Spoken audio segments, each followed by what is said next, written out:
Appliance അവതരിപ്പിക്കുന്നു Onam mega offer. വിലക്കുറവിന്റെ മഹാത്ഭുതം കൊടുങ്ങല്ലൂരിന് സ്വന്തം. അവർ plus home appliances, Kavalkadavu, Kodungallur. വാർത്തകളിലേക്ക് തിരിച്ചു വരാം. മുഹമ്മദ് അബ്ദുറഹ്മാൻ സ്മാരക ലൈബ്രറി ഓണാഘോഷ പരിപാടികൾ സംഘടിപ്പിച്ചു. മുഹമ്മദ് അബ്ദുറഹ്മാൻ സ്മാരക ലൈബ്രറിയുടെ ഓണാഘോഷ പരിപാടികൾ ആരംഭിച്ചു. 6 ദിവസങ്ങളായി നടക്കുന്ന പരിപാടിയുടെ ഉദ്ഘാടനം തൃശൂർ ജില്ലാ കളക്ടർ അർജുൻ പാണ്ഡ്യൻ നിർവഹിച്ചു. നല്ല ഒരു പ്രയത്നം നടത്തുന്ന ഒരു വായനശാലയും ഒരുപാട് നല്ലൊരു ഇപ്പോൾ ഇൻട്രൊഡക്ഷനിൽ പറഞ്ഞ പോലെ ഒരുപാട് നല്ലൊരു പ്രാധാന്യം ഉള്ള ഒരു വായനശാല എന്ന് മനസ്സിലായി. എന്നുവെച്ചാൽ ഒരുപാട് പേർക്ക് ഇപ്പം ജോലിയും മറ്റ് ഒരുപാട് പ്രവർത്തനങ്ങളും നടത്തുന്ന ഒരു വായനശാല നടത്തപ്പോഴാണ് ഞാൻ വേറൊന്നും ആലോചിച്ചില്ല. അപ്പോൾ തന്നെ എന്തായാലും വരുമെന്ന് പറഞ്ഞ് ഞാൻ ഇൻഫോം ചെയ്തു. എന്തായാലും ഇവിടെ എത്തിയതിൽ സന്തോഷം. അപ്പോൾ എല്ലാവരും ഈ ഓണത്തിൻ്റെ ദിവസം തന്നെ കാണാൻ സാധിച്ചതിലും സന്തോഷം.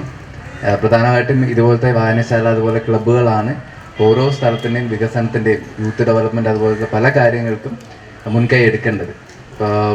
ഇതുപോലെ നമ്മൾ ഒത്തുചേരുമ്പോഴാണ് ഇവിടെ പഴയതുപോലെ ആ സൗഹൃദങ്ങൾ പുതുക്കാനും മറ്റു കാര്യങ്ങളും മെച്ചപ്പെടുത്താനും ഒരുപാട് കാര്യങ്ങൾക്ക് ഇതുപോലത്തെ ഒത്തുകൂടലുകൾ സഹായിക്കും.